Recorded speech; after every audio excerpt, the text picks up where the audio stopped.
Hello दोस्तों, स्वागत है आप सभी का हमारे चैनल यूपी एग्ज़ाम क्रेजर में। दोस्तों, जैसा कि आप सभी लोग जानते हैं कि सुबह 5:30 बजे मैं Uttar Pradesh daily current affair का वीडियो लेकर आता हूं और उस महीने के अंत में उस पूरे महीने का रिवीजन वीडियो भी लेकर आता हूं।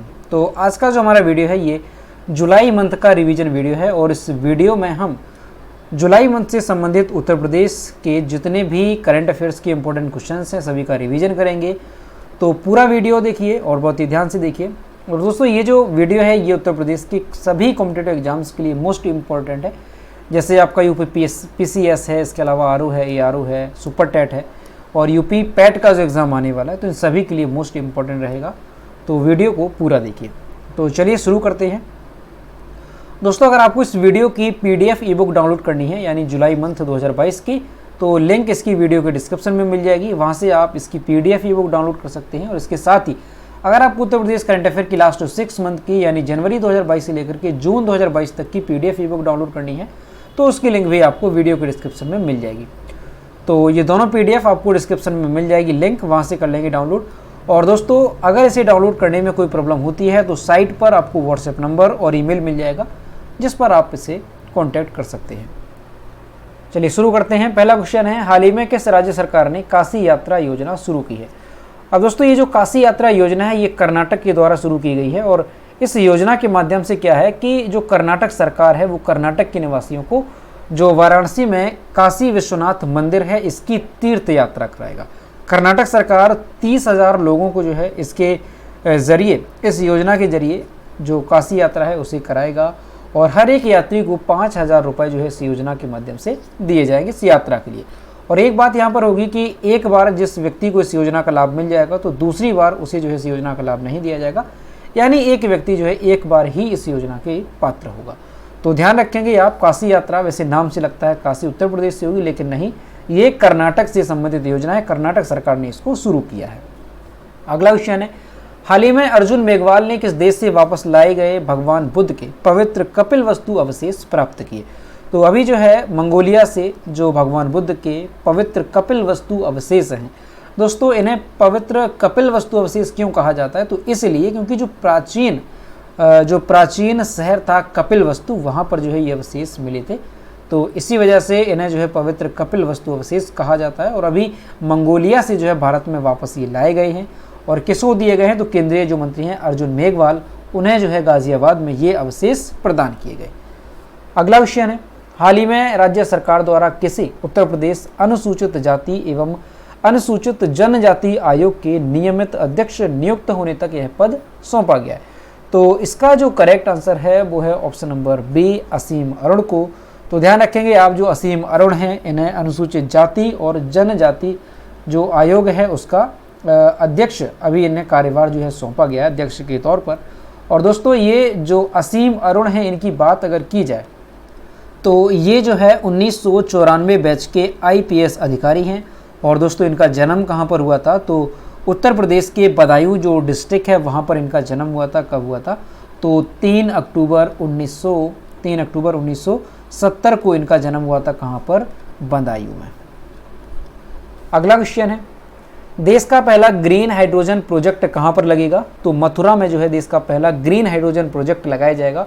दोस्तों, इससे लाभ क्या होगा? तो इससे वैकल्पिक ऊर्जा का नया विकल्प मिलेगा और इसके साथ ही जो वाहन है तो उन्हें जो है आने वाले वक्त में, आने वाले समय में ईंधन के लिए एक बेहतर विकल्प मिलेगा। और इसके साथ ही देश में जो है कार्बन उत्सर्जन भी कम होगा।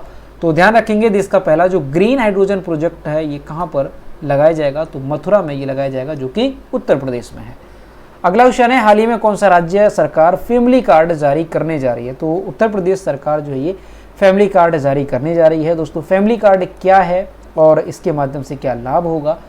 तो दोस्तों, जो उत्तर प्रदेश सरकार है ये हर एक परिवार के लिए एक फैमिली कार्ड जारी करेगी और उसमें ये देखा जाएगा कि कितने परिवारों में जो है व्यक्ति को रोज़गार नहीं है। तो सरकार का ये लक्ष्य होगा कि जिन परिवारों में स्थायी रोज़गार नहीं है उनको कम से कम एक व्यक्ति को जो है नौकरी दी जाए, सरकारी नौकरी दी जाए या फिर उसे जो है स्थायी रोज़गार उपलब्ध कराया जाए। तो इसीलिए जो उत्तर प्रदेश सरकार है वो फैमिली कार्ड जारी करेगी। अगला क्वेश्चन है, उत्तर प्रदेश के किस खिलाड़ी ने 19वीं FINA world open water swimming championship में भारत का प्रतिनिधित्व किया? तो इसका जो करेक्ट आंसर है वो है ऑप्शन नंबर सी, अनुराग सिंह ने। दोस्तों उत्तर प्रदेश के जो वाराणसी के निवासी हैं अनुराग सिंह, ध्यान रखेंगे कहाँ के निवासी हैं, वाराणसी के हैं अनुराग आर सिंह। तो अभी जो एक प्रतियोगिता हुई थी कहाँ पर, बुडापेस्ट के हंगरी में, जो बुडापेस्ट कंट्री है तो वहाँ पर एक हंगरी शहर है, वहाँ पर जो है एक प्रतियोगिता हुई थी, कौन सी, 19वीं FINA world open water swimming championship. तो ये जो चैंपियनशिप हुई थी तो इसमें जो उत्तर प्रदेश के वाराणसी के अनुराग आर सिंह हैं, इन्होंने भाग लिया था भारतीय टीम की ओर से और इन्होंने 45वां स्थान हासिल किया था उस प्रतियोगिता में। इसमें क्या था, तो 10 किलोमीटर की इसमें स्विमिंग करनी थी, वाटर स्विमिंग, और उन्होंने 2 घंटे 3 मिनट 16.4 सेकंड के समय में ये 10 किलोमीटर की जो प्रतियोगिता थी उसको पूरा किया था।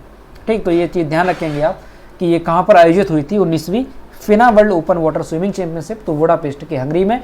और जो उत्तर प्रदेश के वाराणसी के निवासी अनुराग आर सिंह, इन्होंने भाग लिया था इंडिया की ओर से। अगला क्वेश्चन है, निम्न में से किसने मिस इंडिया वर्ल्ड 2022 का खिताब अपने नाम कर लिया। इसका जो करेक्ट आंसर है वो है ऑप्शन नंबर बी, सिनी शेट्टी ने। यहाँ पर आप इनकी इमेज देख सकते हैं, ये है सिनी शेट्टी। दोस्तों जो सिनी शेट्टी ये हैं कहाँ की, तो कर्नाटक की निवासी हैं और इन्हें जो है मिस इंडिया वर्ल्ड 2022 का खिताब दिया गया, इन्होंने ये खिताब जीता। और दोस्तों अगर बात की जाए कि सेकंड जो उत्तर प्रदेश की हैं सिनाता चौहान, ये सेकंड रनर अप रही। ठीक, ये चीज़ ध्यान रखेंगे। और जो फर्स्ट रनर अप हैं वो है राजस्थान की रूबल शेखावत, तो इनके नाम भी ध्यान रखेंगे, हो सकता है पूछा जा सकता है, तो ये चीज़ ध्यान रखेंगे यहाँ पर दोनों नाम की। जो सिनी शेट्टी हैं कर्नाटक की, उन्होंने ये अवार्ड जीता मिस इंडिया वर्ल्ड 2022 का, और जो उत्तर प्रदेश की सिनाता चौहान है ये सेकंड रनर अप रही। इसके साथ ही दोस्तों ध्यान रखना है कि 31 फाइनलिस्ट थे, तो उन सभी को जो है मात दे करके जो सिनी शेट्टी उन्होंने ये खिताब जीता।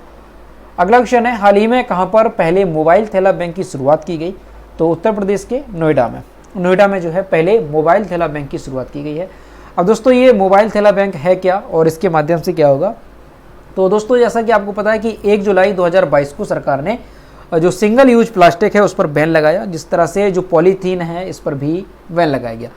तो हुआ क्या कि जो नोएडा है यहाँ पर जो है पहले मोबाइल थैला बैंक की शुरुआत की गई है, यानी जो कपड़े के बैग हैं वो उपलब्ध कराए जाएंगे लोगों को निःशुल्क, वो भी। ठीक है, तो ये चीज़ ध्यान रखेंगे, नोएडा में मोबाइल थैला बैंक की शुरुआत हुई है जो कि प्रदेश में पहला है। अगला क्वेश्चन है, राज्य के किस जिले की जयती जैन ने मिस नॉर्थ इंडिया 2022 का खिताब जीता।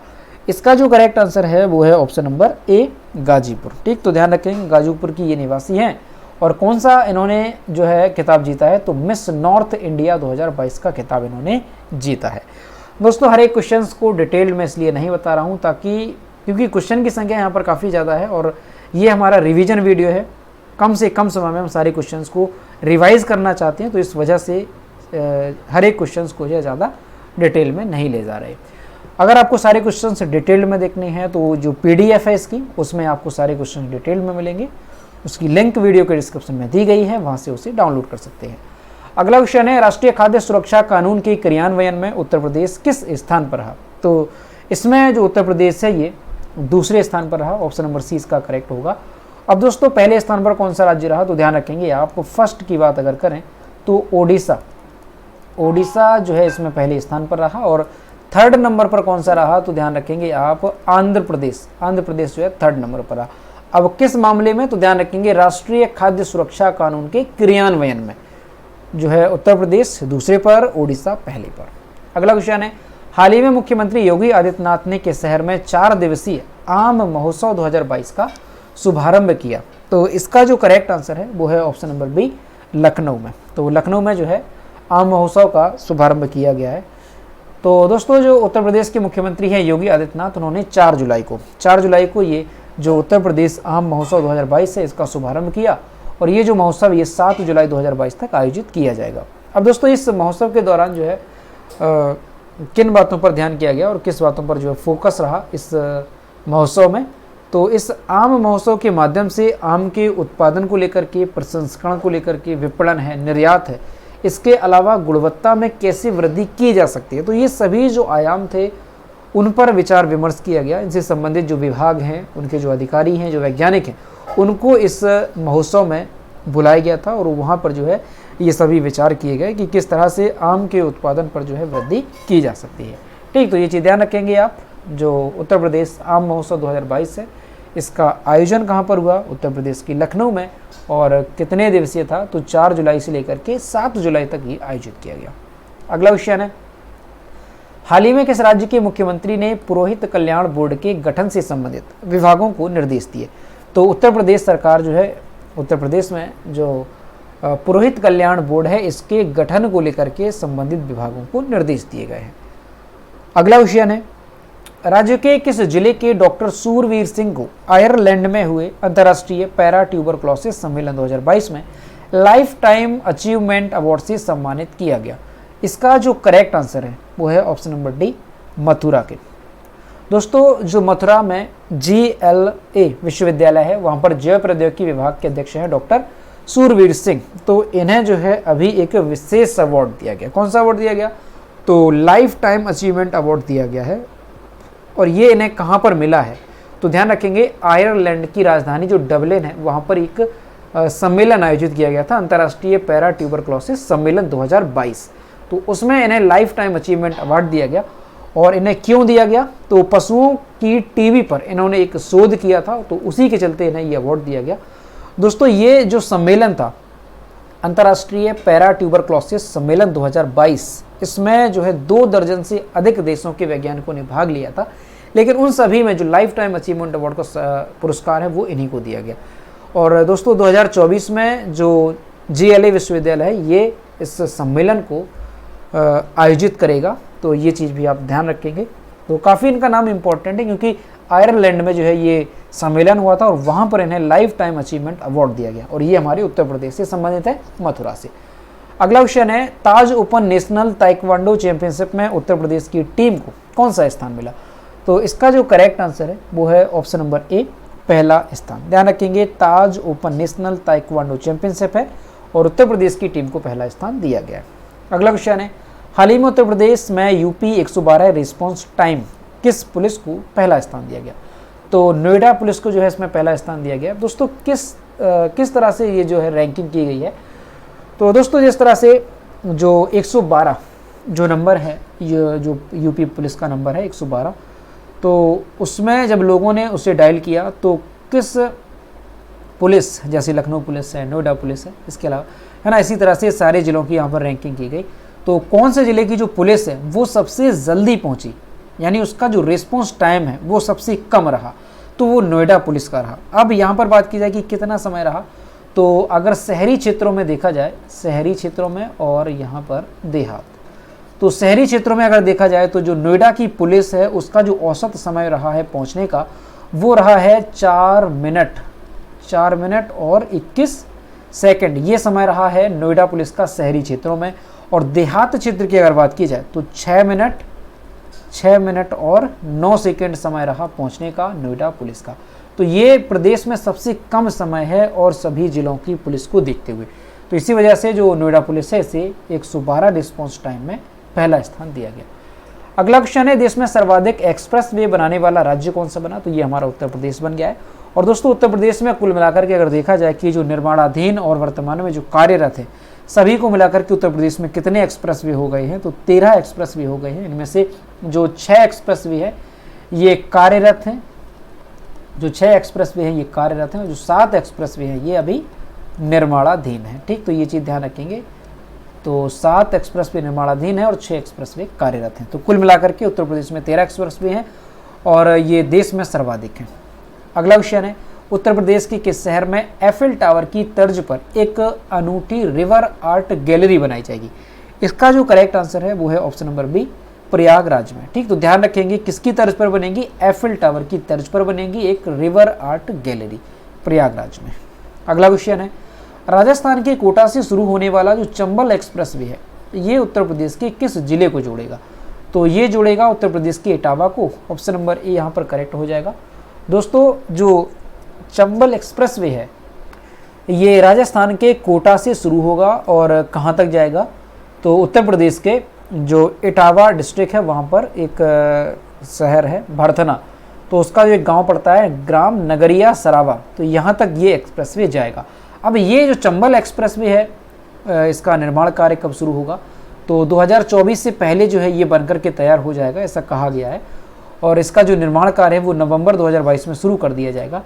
और दोस्तों इसका एक और नाम है, ध्यान रखेंगे, अगर आपसे पूछा जाए कि अटल एक्सप्रेसवे जो है ये कहाँ से कहाँ तक जाएगा, तो ये इसी का नाम है चंबल एक्सप्रेसवे का।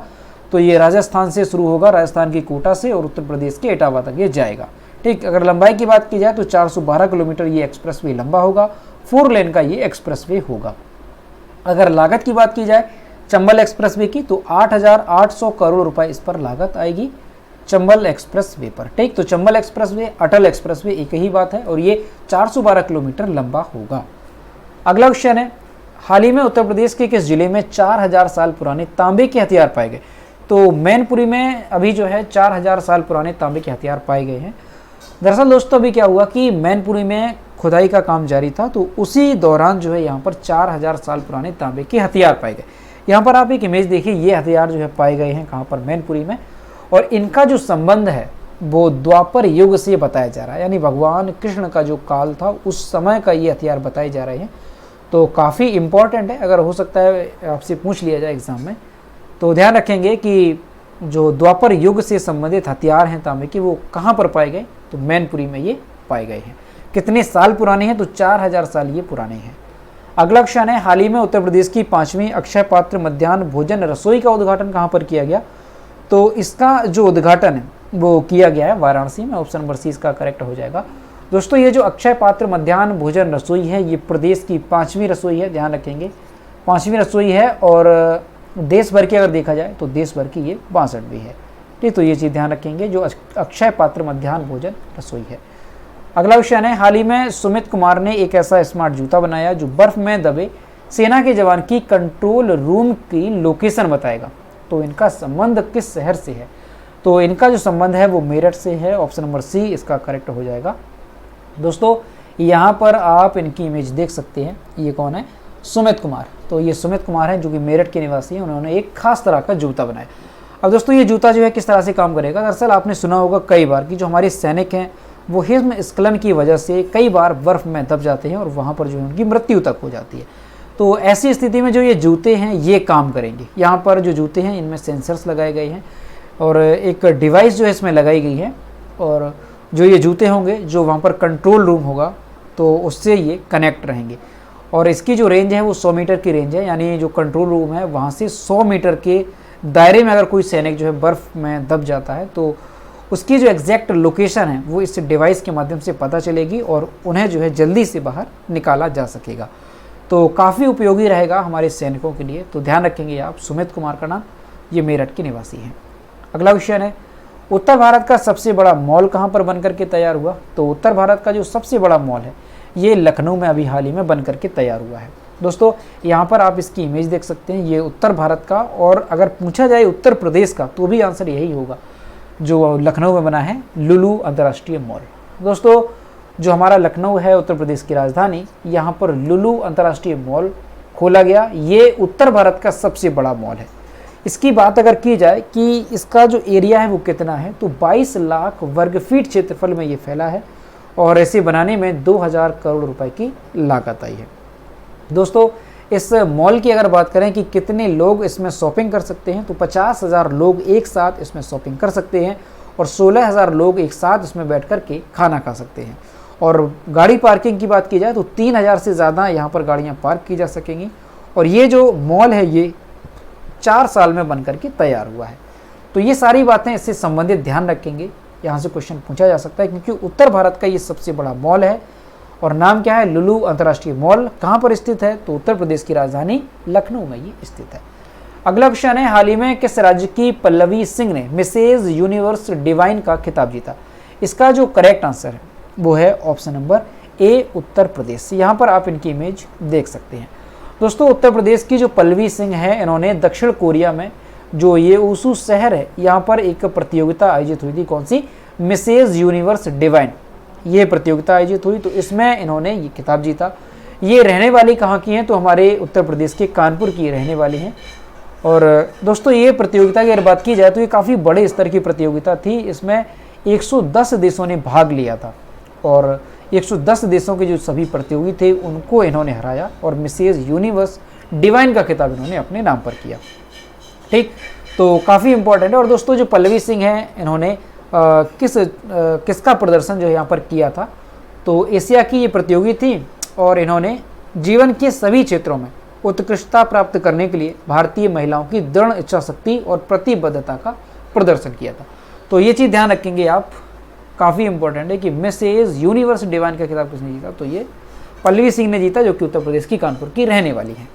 अगला क्वेश्चन है, उत्तर प्रदेश की ODOP योजना यानी कि वन डिस्ट्रिक्ट वन प्रोडक्ट योजना से प्रेरित होकर किस देश ने वन विलेज वन प्रोडक्ट शुरू किया, तो इसका जो करेक्ट आंसर है वो है ऑप्शन नंबर डी, इंडोनेशिया ने। दोस्तों हमारे प्रदेश में जो एक योजना चलाई जाती है, एक जिला एक उत्पाद योजना, सभी लोग जानते होंगे एक जिला एक उत्पाद योजना के बारे में।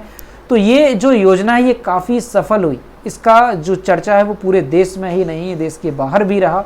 तो इसी से प्रेरित होकर के जो इंडोनेशिया है उसने अपने देश में वन विलेज वन प्रोडक्ट योजना शुरू करने का निर्णय लिया है, इसी उत्तर प्रदेश की ODOP योजना से प्रेरित होकर के।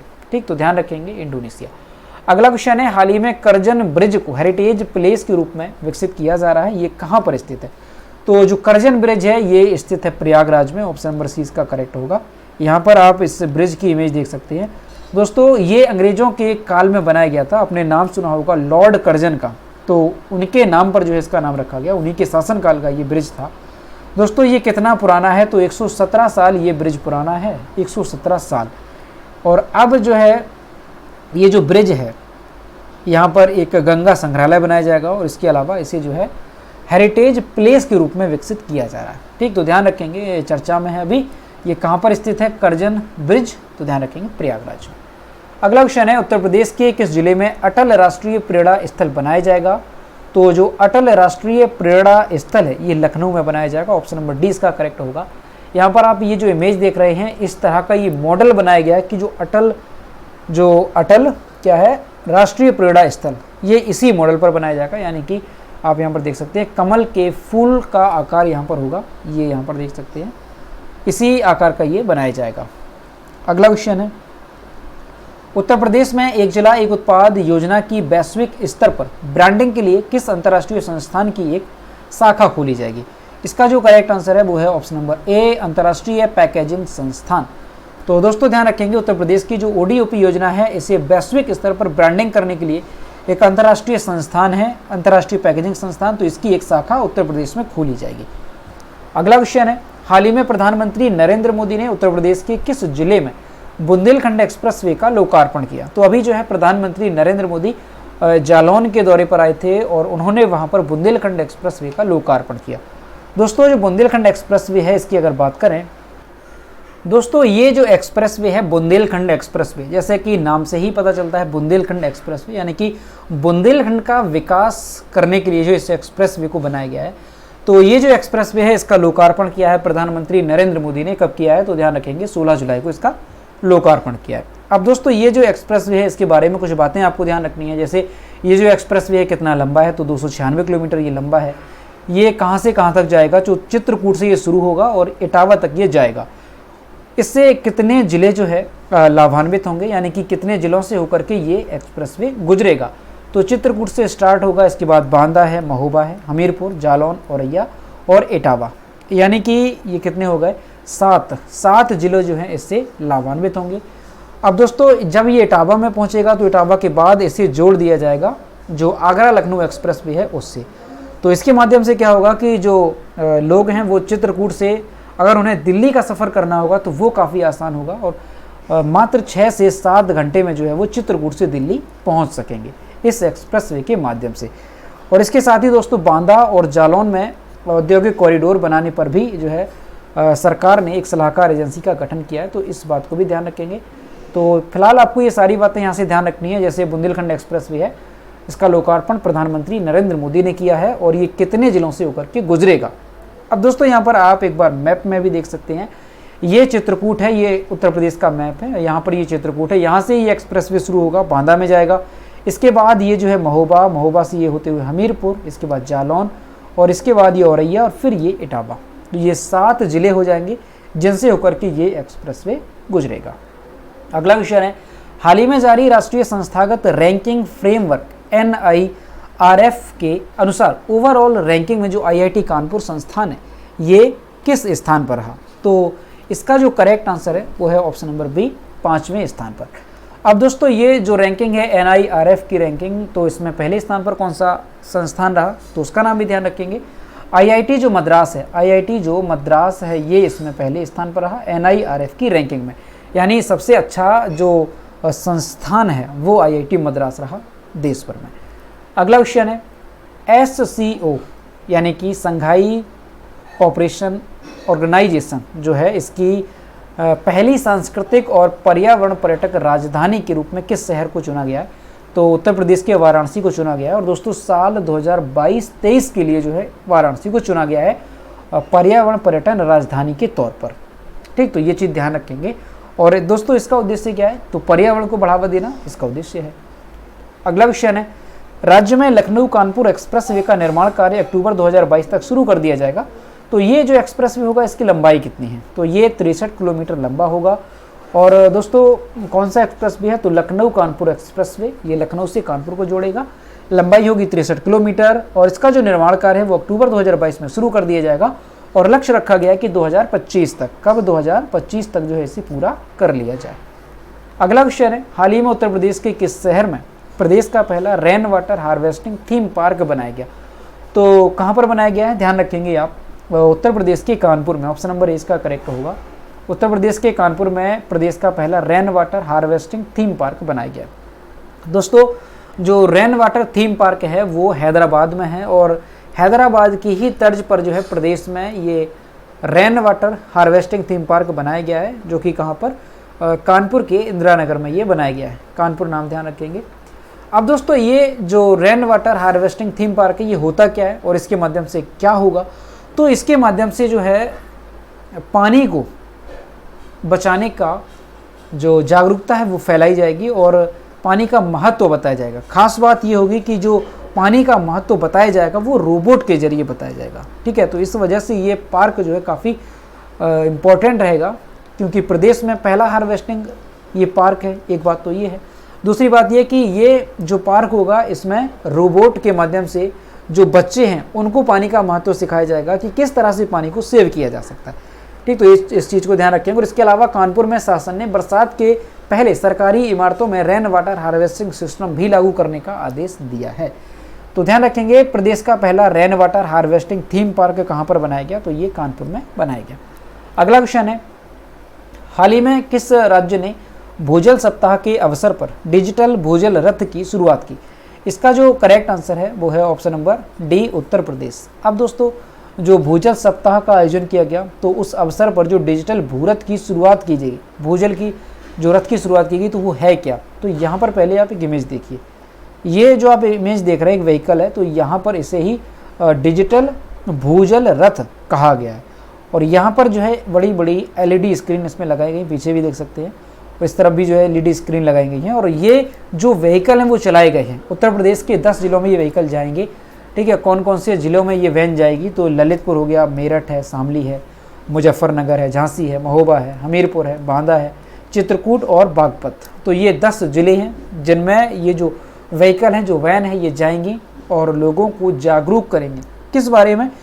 तो जल को कैसे सेव किया जा सकता है, जल के बारे में जागरूकता फैलाई जाएगी कि जल जो है ये कितना उपयोगी है, इसे सेव करना।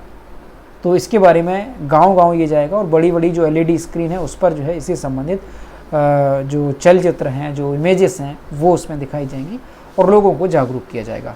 तो ये जो है 10 जिलों के 26 विकास खंडों में जाएगी और 505 गाँव में ये जाएगी। अगला क्वेश्चन है प्रोफेसर ध्रुव सेन सिंह को भूविज्ञान का सर्वोच्च पुरस्कार राष्ट्रीय भूविज्ञान पुरस्कार प्रदान किया गया। इनका संबंध उत्तर प्रदेश के किस जिले से है? इसका जो करेक्ट आंसर है वो है ऑप्शन नंबर बी, देवरिया से। तो ध्यान रखेंगे आप, देवरिया से इनका संबंध है। दोस्तों ये जो ध्रुव सेन सिंह हैं ये लखनऊ विश्वविद्यालय के प्रसिद्ध वैज्ञानिक और प्रोफेसर हैं। तो अभी जो है डॉक्टर अंबेडकर इंटरनेशनल सेंटर में भूविज्ञान के सर्वोच्च पुरस्कार राष्ट्रीय भूविज्ञान पुरस्कार 2019 से इन्हें सम्मानित किया गया। और किसने सम्मानित किया? तो जो केंद्रीय खान मंत्री प्रहलाद जोशी, उन्होंने इन्हें सम्मानित किया है। अब दोस्तों ये जो पुरस्कार है ये किसे दिया जाता है और क्यों दिया जाता है? तो जो ये पुरस्कार है ये जो विभिन्न वैज्ञानिक है उनको भूविज्ञान के विविध क्षेत्रों में, जैसे कोयला है, तेल है, इसके अलावा गैस है, खनिज है, भूजल है, भू पर्यावरण है, तो इन सब के बारे में जो उत्कृष्ट योगदान दिया जाता है जिस भी वैज्ञानिक के द्वारा, तो उसे जो है ये पुरस्कार प्रदान किया जाता है। तो ये चीज़ ध्यान रखेंगे। और दोस्तों जो प्रोफेसर ध्रुव सेन सिंह है, इन्हें विज्ञान रत्न, शिक्षक श्री और सरस्वती सम्मान से उत्तर प्रदेश सरकार द्वारा सम्मानित भी किया जा चुका है। और जो प्रोफेसर ध्रुव सेन सिंह है ये उत्तर प्रदेश के देवरिया जिले से संबंधित है। तो ध्यान रखेंगे, काफ़ी इंपॉर्टेंट है कि अगर आपसे पूछा जाए कि राष्ट्रीय भूविज्ञान पुरस्कार 2019 से किसे सम्मानित किया गया, तो ध्रुव सेन सिंह को, जो कि देवरिया के रहने वाले हैं। अगला क्वेश्चन है, उत्तर प्रदेश सरकार ने कोटेदारों को कॉमन सर्विस सेंटर का दर्जा प्रदान करने के लिए किस संस्था के साथ समझौता किया?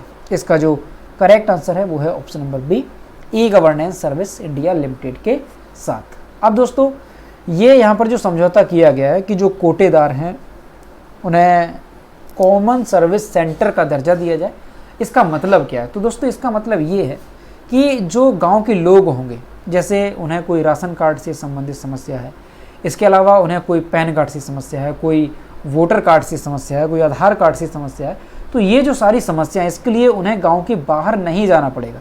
यानी कि उनको जो है जिला स्तर, जो ब्लॉक स्तर पर जाना होता है आज की स्थिति में अगर देखा जाए, क्योंकि गांव में ये सारी सुविधाएं नहीं होती हैं। तो अब क्या है कि सरकार ने जो ई गवर्नेंस सर्विस इंडिया लिमिटेड इसके साथ समझौता किया और कहा कि जो कोटेदार हैं उनको जो है कॉमन सर्विस सेंटर का दर्जा दिया जाए और ये जो सारी सुविधाएं हैं वो कोटेदार के पास उपलब्ध हों, ताकि जो ग्रामीण लोग हैं वो कहीं बाहर ना जाना पड़े और सारी समस्याएं जो उनकी हैं वो गाँव में ही सॉल्व हो जाएं। तो ध्यान रखेंगे, ई गवर्नेंस सर्विस इंडिया के साथ जो है उत्तर प्रदेश सरकार ने कोटेदारों को कॉमन सर्विस सेंटर यानी कि CSC दर्जा देने के लिए समझौता किया है। अगला क्वेश्चन है, उत्तर प्रदेश के किस अनुभवी निशानेबाज ने ISSF विश्व कप में पुरुषों की स्कीट स्पर्धा में देश को पहला स्वर्ण पदक दिलाकर के इतिहास रचा? इसका जो करेक्ट आंसर है वो है option number A, Meraj Ahmed Khan. यहाँ पर आप इनकी इमेज देख सकते हैं मेराज अहमद खान की। दोस्तों जो भारत के अनुभवी निशानेबाज है मेराज अहमद खान, इन्होंने एक बड़ी प्रतियोगिता में मेडल जीता। तो इन्होंने जो दक्षिण कोरिया में चांगवोन में ISSF विश्व कप 2022 प्रतियोगिता थी, तो उसमें इन्होंने जो है पुरुषों की स्कीट स्पर्धा में देश को पहला गोल्ड मेडल दिलाया। मोस्ट इंपॉर्टेंट रहेगा, ध्यान रखेंगे आप, क्योंकि देश को पहला गोल्ड मेडल दिलाया है ISSF विश्व कप 2022 की जो पुरुषों की स्कीट स्पर्धा हुई थी उसमें। दोस्तों उत्तर प्रदेश के जो ये मेराज अहमद खान है, इन्होंने ये 40 वर्षीय हैं और इन्होंने 40 शॉट फाइनल में 37 का स्कोर किया और कोरिया के जो मिनसू किम हैं उनसे ये आगे रहे। उन्होंने दूसरा स्थान हासिल किया, जो दक्षिण कोरिया के मिनसू किम थे वो, और ब्रिटेन के जो वैन लेवेलिन है ये तीसरे स्थान पर रहे। दोस्तों जो मेराज अहमद खान है ये उत्तर प्रदेश के बुलंदशहर के खुर्जा शहर के रहने वाले हैं।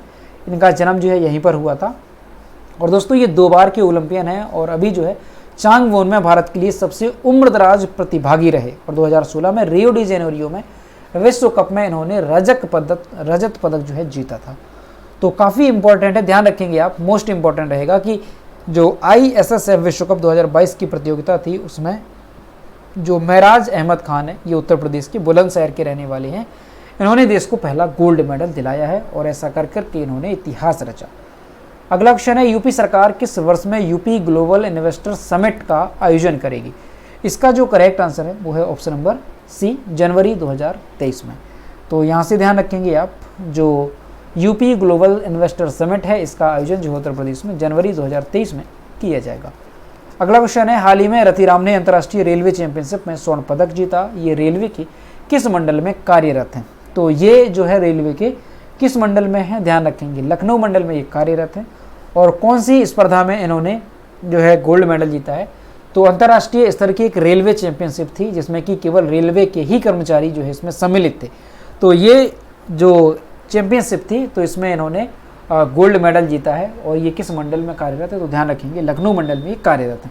अब दोस्तों ये जो स्पर्धा है ये कब से कब तक आयोजित की गई थी? तो 13 से लेकर के 16 जुलाई तक, 13 से लेकर के 16 जुलाई तक ये स्पर्धा जो है आयोजित की गई थी। कहाँ पर की गई थी? तो यहाँ ध्यान रखेंगे जर्मनी के बर्लिन शहर में ये प्रतियोगिता आयोजित की गई थी। तो काफ़ी इंपॉर्टेंट है, ध्यान रखेंगे। अगला क्वेश्चन है, हाल ही में किसने उत्तर प्रदेश सतत विकास रिपोर्ट का लोकार्पण किया? तो इसका जो करेक्ट आंसर है वो है option number C, Anandiben Patel, जो कि हमारे राज्य की राज्यपाल है।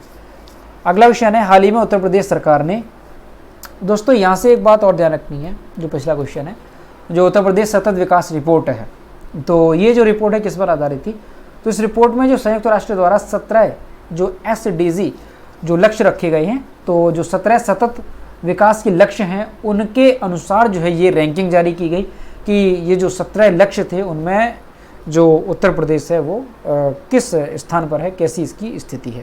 ठीक है, तो इसी को लेकर के आनंदीबेन पटेल ने ये रिपोर्ट जारी की गई थी।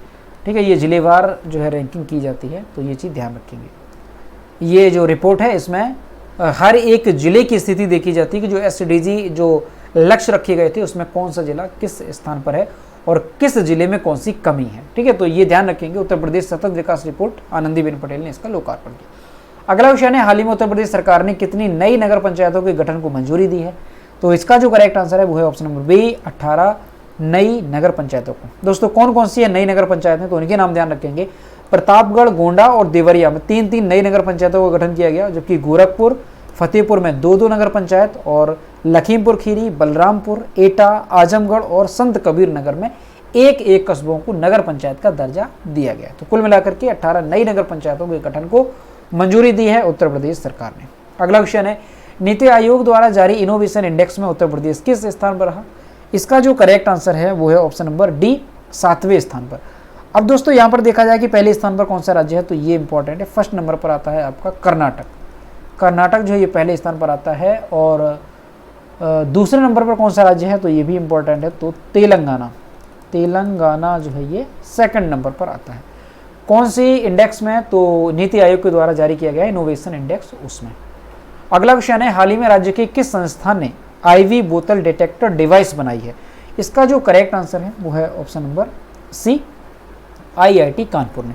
अब दोस्तों ये जो डिवाइस बनाई गई है इसका लाभ क्या होगा, तो इसका लाभ ये होगा दोस्तों कि ये जो डॉक्टर्स होते हैं उन्हें जब कोई मरीज़ होता है, जैसे कोई बोतल जो है उसके ग्लूकोज की बोतल चढ़ाई जा रही होगी, तो डॉक्टर्स को जो है लगातार उस पर निगरानी रखनी होती है।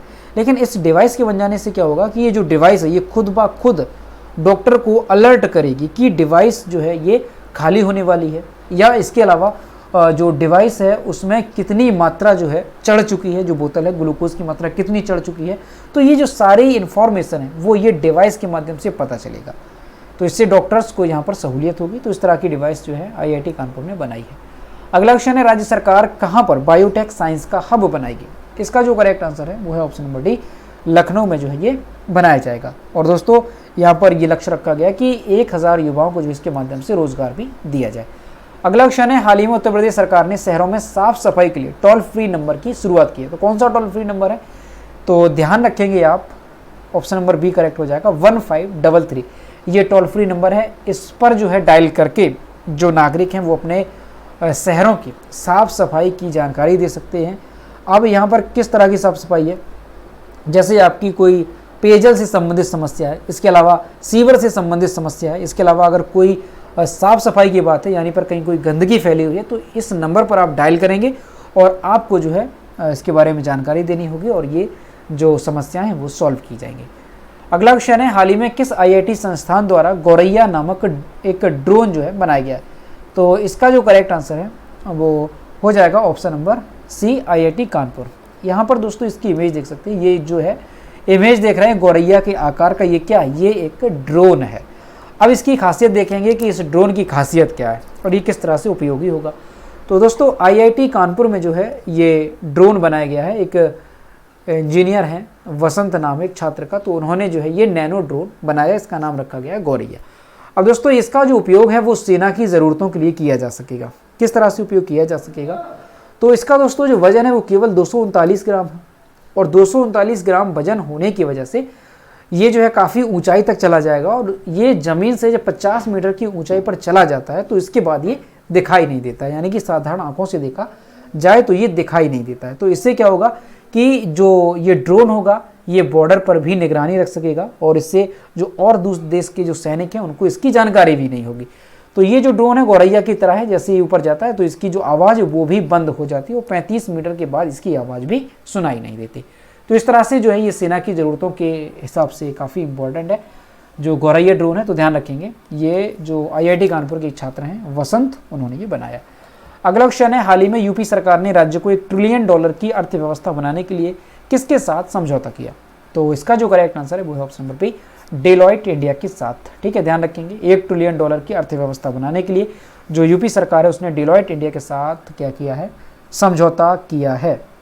और जो डेलॉयट इंडिया है इसका हेडक्वार्टर कहाँ पर है? तो लंदन में जो है इसका हेडक्वार्टर है। अगला क्वेश्चन है, हाल ही में कौन सा राज्य कर्मचारी कैशलेस चिकित्सा योजना लागू करने वाला पहला राज्य बन गया? मोस्ट इंपॉर्टेंट क्वेश्चन, आने वाले एग्जाम में पूछा जाएगा आपसे। तो इसका जो करेक्ट आंसर हो जाएगा ऑप्शन नंबर सी, उत्तर प्रदेश। तो ध्यान रखेंगे जो कर्मचारी कैशलेस चिकित्सा योजना है इसे लागू करने वाला ये देश का पहला राज्य बन गया। इसके माध्यम से दोस्तों क्या होगा कि उत्तर प्रदेश के जो कर्मचारी हैं जो अभी वर्तमान में कार्यरत हैं और जो रिटायरमेंट हो चुके हैं, तो उन सभी को जो है कैशलेस चिकित्सा उपलब्ध कराई जाएगी सरकारी अस्पतालों में। इसके अलावा जो इस योजना से संबद्ध हॉस्पिटल होंगे, जो प्राइवेट हॉस्पिटल होंगे, उसमें भी जो है उन्हें निःशुल्क चिकित्सा की सुविधा दी जाएगी। तो ये चीज़ ध्यान रखेंगे आप, उत्तर प्रदेश जो है पहला राज्य बना। अगला क्वेश्चन है, कौन सा राज्य वर्ष 2023 में ग्लोबल इन्वेस्टर समिट का आयोजन करेगा? इसका जो करेक्ट आंसर है वो है option number D, Uttar Pradesh. तो उत्तर प्रदेश जो है ये 2023 में ग्लोबल इन्वेस्टर समिट का आयोजन करेगा। अगला क्वेश्चन है, हाल ही में किस आईआईटी संस्थान में निर्माण त्वरक कार्यक्रम शुरू किया गया? तो अभी जो है आईआईटी जो कानपुर है, ऑप्शन नंबर 20 का करेक्ट होगा, यहाँ पर जो है निर्माण त्वरक कार्यक्रम शुरू किया गया है। दोस्तों ये जो निर्माण त्वरक कार्यक्रम शुरू किया गया है तो इसके माध्यम से क्या होगा, तो इसके बारे में थोड़ा अगर देखें तो दोस्तों इसके माध्यम से 15 स्टार्टअप का चयन किया जाएगा। स्टार्टअप किसे कहते हैं? तो जो शुरुआती तौर पर जो व्यापार शुरू करते हैं, जो कंपनियां होती हैं, उनको स्टार्टअप कहा जाता है। तो जो ऐसे 15 स्टार्टअप है इनका चयन किया जाएगा और उनमें से जो भी अच्छा प्रदर्शन करेगा तो उस स्टार्टअप को जो है 10 लाख रुपए का पुरस्कार दिया जाएगा अपने व्यापार को आगे बढ़ाने के लिए। तो ये चीज़ ध्यान रखेंगे। निर्माण त्वरक कार्यक्रम जो है किसने शुरू किया है? आईआईटी कानपुर ने। अगला क्वेश्चन है, साइंस सेंटर लखनऊ की जो वेट लिफ्टिंग प्रशिक्षु है मार्टिना, इन्होंने ताशकंद जो उज्बेकिस्तान में है, यहाँ पर 15 से 25 जुलाई तक जो एक प्रतियोगिता हुई थी, कौन सी? एशियन यूथ व जूनियर वेट लिफ्टिंग चैंपियनशिप। तो इसमें इन्होंने कौन सा मेडल जीता? तो ये ध्यान रखेंगे, इन्होंने रजत पदक जीता है। ऑप्शन नंबर 20 का करेक्ट हो जाएगा। और यहाँ पर आप इनकी इमेज देख सकते हैं। तो काफ़ी इंपॉर्टेंट है, आपसे अगर पूछा जाता है कि जो उज्बेकिस्तान के ताशकंद में एशियन यूथ व जूनियर वेट लिफ्टिंग चैंपियनशिप हुई थी तो उसमें किसने रजत पदक जीता? तो रजत पदक जीता है मार्टिना ने, जो कि लखनऊ की वेट लिफ्टिंग प्रशिक्षु हैं। अगला क्वेश्चन है, उत्तर प्रदेश की पंचायती राज विभाग द्वारा संचालित मैनुअल एक्सकवेंजर मृत्यु क्षतिपूर्ति योजना के तहत क्षतिपूर्ति की राशि कितनी होगी? इसका जो करेक्ट आंसर है वो है ऑप्शन नंबर बी, 10 लाख रुपए। तो ध्यान रखेंगे दोस्तों, अभी क्या होगा कि हमारे प्रदेश में या हमारे देश में जो कर्मचारी होते हैं, जो सफाई कर्मी होते हैं, जो सीवर या सेप्टिक टैंक की सफाई करते हैं, तो इस वजह से कई बार उनकी जो है मृत्यु हो जाती है और अभी तक कोई ऐसा प्रावधान नहीं था कि उनकी मृत्यु होती है तो उन्हें अलग से कोई आर्थिक सहायता दी जाएगी। तो अभी जो है प्रदेश में ऐसी एक योजना शुरू की गई है, मैनुअल स्कैवेंजर मृत्यु क्षतिपूर्ति योजना। इसके माध्यम से अगर किसी भी जो सफाई कर्मी है सीवर या सेप्टिक टैंक की सफाई करते समय उसकी मृत्यु होती है तो उससे 10 लाख रुपए दिए जाएंगे। ठीक, तो ध्यान रखेंगे आप, काफ़ी इंपॉर्टेंट है। अगला क्वेश्चन है, हाल ही में उत्तर प्रदेश के किस विश्वविद्यालय ने नैक की सर्वोत्तम A++ ग्रेड हासिल की है? तो ध्यान रखेंगे आप, इसका जो करेक्ट आंसर है वो है ऑप्शन नंबर ए, लखनऊ विश्वविद्यालय ने। अब दोस्तों जो ये लखनऊ विश्वविद्यालय है ये A++ ग्रेड पाने वाला जो उत्तर प्रदेश का ये पहला विश्वविद्यालय बन गया है। तो काफ़ी इंपॉर्टेंट ध्यान रहेगा, आपको अच्छे से याद रखना है कि नैक की जो सर्वोत्तम रैंक है, यानी कि सबसे अच्छा शहर जो है नैक के अनुसार ये बताया गया प्रदेश का, जिसे A++ ग्रेड दी गई है। तो लखनऊ जो विश्वविद्यालय है ये हो जाएगा। अगला क्वेश्चन है, उत्तर प्रदेश के किस शहर में प्रदेश का पहला डेटा सेंटर पार्क बनकर के तैयार हो चुका है? इसका जो करेक्ट आंसर है वो है option number C, greater Noida में। ऑप्शन नंबर सी इसका करेक्ट होगा। दोस्तों ये जो डेटा सेंटर है यहाँ पर क्या होगा, तो यहाँ पर जो है सोशल मीडिया या इसके अलावा किसी भी तरह का जो डेटा है वो स्टोर किया जाएगा। कहाँ पर? ग्रेटर नोएडा में, क्योंकि यहाँ पर डेटा सेंटर पार्क बनकर के तैयार हो चुका है। अगला क्वेश्चन है, हाल ही में किस पेमेंट कंपनी ने नकुल जैन को CEO के रूप में नियुक्त किया? तो हाल ही में जो पेटीएम है इसने नकुल जैन को CEO के रूप में नियुक्त किया है। और दोस्तों पेटीएम की अगर बात करें तो पेटीएम का जो हेडक्वार्टर है वो कहाँ पर है? तो नोएडा में जो है पेटीएम का हेड क्वार्टर स्थित है, इस वजह से यूपी से संबंधित है। तो ध्यान रखेंगे आप, नकुल जैन इसके सीईओ बन गए हैं। अगला क्वेश्चन है, हाल ही में उत्तर प्रदेश पुलिस में डीएसपी जटाशंकर मिश्रा ने कहां पर आयोजित विश्व पुलिस और फायर गेम्स में कांस्य पदक जीता? इसका जो करेक्ट आंसर है वो है ऑप्शन नंबर डी, नीदरलैंड में। दोस्तों उत्तर प्रदेश के जो डीएसपी हैं जटाशंकर मिश्रा, तो इन्होंने जो है अभी कहां पर, नीदरलैंड में जो एक प्रतियोगिता हुई थी, कौन सी प्रतियोगिता, विश्व पुलिस और फायर गेम्स, ये आयोजित किए गए थे। तो वहां पर ये जो है इंडिया की ओर से गए, उत्तर प्रदेश की यहाँ जो गए उत्तर प्रदेश से, और इन्होंने उसमें भाग लिया और उसमें जो है इन्होंने एक काफ़ी बेहतर प्रदर्शन किया और 100 मीटर की दौड़ में इन्होंने वहाँ पर कांस्य पदक जीता। तो इस तरह से इन्होंने देश का नाम रोशन किया। तो ये इम्पॉर्टेंट है क्योंकि उत्तर प्रदेश से संबंधित है और ये जो प्रतियोगिता है वो भी काफ़ी बड़े पैमाने पर हुई थी। कहाँ पर, नीदरलैंड में ये आयोजित की गई थी। कौन सी प्रतियोगिता है, तो विश्व पुलिस और फायर गेम्स ये आयोजित हुए थे जिसमें इन्होंने कांस्य पदक जीता। अगला क्वेश्चन है, हिरासत में हुई मौतों के मामले में उत्तर प्रदेश किस स्थान पर है? तो उत्तर प्रदेश जो है इसमें पहले स्थान पर है हिरासत में हुई मौतों के मामले में। यहाँ पर आपको सारे आंकड़े ध्यान रखने हैं दोस्तों। पिछले 2 सालों में अगर देखा जाए तो सबसे ज़्यादा जो मौतें हुई हैं पुलिस हिरासत के दौरान, तो वो उत्तर प्रदेश में हुई हैं। 2020-21 में जो उत्तर प्रदेश में मौतें हुई हैं वो 451 हुई हैं पुलिस हिरासत में, और 2021-22 में ये संख्या बढ़कर के 501 हो गई। यानी 2020 से 2022 तक का अगर देखा जाए 2 साल का, तो 955 हिरासत में मौतें हुई हैं। दोस्तों दूसरे नंबर पर अगर देखा जाए कि कौन सा राज्य आता है, तो उत्तर प्रदेश के बाद पश्चिम बंगाल आता है, जहां पर 2020-21 में 185 मौतें हुई और 2021-22 में 257 मौतें दर्ज की गई। और अगर देखा जाए कि ओवरऑल इंडिया में 2020-21 में और 2021-22 में कितनी मौतें हुई हैं, तो 2020-21 में 1940 और 2021-22 में 2544। तो ये चीज़ ध्यान रखेंगे, पूछा जा सकता है कि पुलिस हिरासत में हुई मौतों के मामले में कौन सा राज्य जो है ये अव्वल है, तो ये उत्तर प्रदेश है जहाँ पर पुलिस हिरासत में सबसे ज़्यादा मौतें हुई। अगला क्वेश्चन है, हाल ही में किस राज्य ने एक तहसील एक उत्पाद योजना शुरू करने का निर्णय लिया? मोस्ट इंपॉर्टेंट क्वेश्चन है। तो उत्तर प्रदेश ने जो है ये योजना शुरू करने का फैसला किया, और इस योजना के माध्यम से क्या होगा, जिस तरह से नाम से ही पता चलता है कि हर एक तहसील पर एक उत्पाद को चुना जाएगा और उसके बाद जो है उसे प्रोत्साहित किया जाएगा और उसे जो है अंतर्राष्ट्रीय स्तर या नेशनल स्तर पर उसे पहचान दी जाएगी। और दोस्तों हर एक तहसील से कोई ना कोई उत्पाद जरूर होता है जो कि फेमस होता है, जैसे कहीं पर गुड़ है, कहीं पर दूध है और कहीं पर जो है तेल है, कहीं पर कुछ है। तो इस तरह से उस उत्पाद को चुना जाएगा और उसे जो है बढ़ावा दिया जाएगा। अगला क्वेश्चन है, हाल ही में उत्तर प्रदेश में बच्चों के लिए स्कूल ड्रेस और स्टेशनरी के लिए दिए जाने वाली राशि को बढ़ा करके कितना कर दिया गया? तो 1200 रुपये कर दिया गया और पहले जो है ये राशि कितनी थी, 1100 रुपये। ठीक, ध्यान रखेंगे।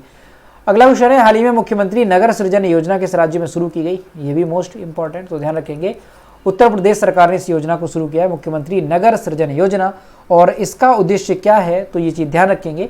इसका उद्देश्य ये है कि जो नगरीय क्षेत्र हैं वहाँ पर सीवरेज, पेयजल, पार्किंग, इसके अलावा स्वच्छता, चौराहों का सुंदरीकरण और मार्ग में प्रकाश की व्यवस्था, सामुदायिक केंद्र, सड़क निर्माण, स्कूल एवं आंगनवाड़ी केंद्र की स्थापना। यानी कि कुल मिलाकर के अगर देखा जाए तो जो नगरीय क्षेत्र है वहाँ पर जो है सभी तरह की जो सुविधाएं हैं वो मुहैया कराया जाना इसका उद्देश्य है। कौन सी योजना का? मुख्यमंत्री नगर सृजन योजना का। ठीक है, तो काफ़ी इंपॉर्टेंट है और इससे जो नगरीय क्षेत्र है इनका विकास जो है काफ़ी शीर्ष काफ़ी जो है तेज गति से किया जा सकेगा। अगला क्वेश्चन है, चंद्रशेखर आज़ाद की दुनिया की सबसे ऊंची प्रतिमा का शिलान्यास कहां पर किया गया? तो लखनऊ में जो है चंद्रशेखर आज़ाद की दुनिया की सबसे ऊंची प्रतिमा का शिलान्यास किया गया। इस प्रतिमा की ऊंचाई कितनी है? तो 151 फीट जो है ये प्रतिमा ऊंची है, जो कि दुनिया की सबसे ऊंची प्रतिमा है चंद्रशेखर आज़ाद की। ये चीज़ ध्यान रखेंगे। अगला क्वेश्चन है, उत्तर प्रदेश की पहली कैनो कायाकिंग खिलाड़ी निशा रावत ने थाईलैंड में हुई प्रतियोगिता में कौन सा पदक जीता? तो इन्होंने जो है कौन सा मेडल जीता? तो ध्यान रखेंगे आप, इन्होंने कांस्य पदक जीता है। ऑप्शन नंबर सी इसका करेक्ट होगा। यहाँ पर आप इनकी इमेज देख सकते हैं, ये कौन है? ये है खिलाड़ी निशा रावत। और दोस्तों ये जो निशा रावत हैं ये कहाँ की रहने वाली हैं? तो ये आगरा की रहने वाली हैं। और जो ये प्रतियोगिता हुई है कैनो कायाकिंग, इसमें जो है 11 देशों के खिलाड़ियों ने भाग लिया था। तो उन सभी खिलाड़ियों में से जो है इन्होंने कांस्य पदक जीता। तो ध्यान रखेंगे, काफ़ी इंपॉर्टेंट रहेगा। और ये प्रतियोगिता जो है कहाँ पर हुई थी? तो थाईलैंड में ये प्रतियोगिता आयोजित की गई थी। तो दोस्तों ये थे जुलाई मंथ से संबंधित उत्तर प्रदेश के सभी एग्जाम्स के लिए मोस्ट इंपॉर्टेंट करंट अफेयर के क्वेश्चन जिसका हमने रिवीजन किया। दोस्तों आज का वीडियो कैसा लगा? अगर वीडियो पसंद आया है तो वीडियो को लाइक करें, और अगर आपको इसकी PDF ई बुक डाउनलोड करनी है तो उसकी लिंक वीडियो के डिस्क्रिप्शन में मिल जाएगी, वहाँ से आप इसकी PDF डाउनलोड कर सकते हैं। और दोस्तों इस वीडियो को जो है अपने दोस्तों के साथ शेयर करें, और अगर अभी तक हमारे चैनल पर नए हैं तो चैनल को सब्सक्राइब करना ना भूलें, साथ ही बेल आइकन को भी प्रेस करें ताकि टाइम टू टाइम नोटिफिकेशन आप तक पहुंचता रहे। तो मिलते हैं नेक्स्ट वीडियो में। Thank you.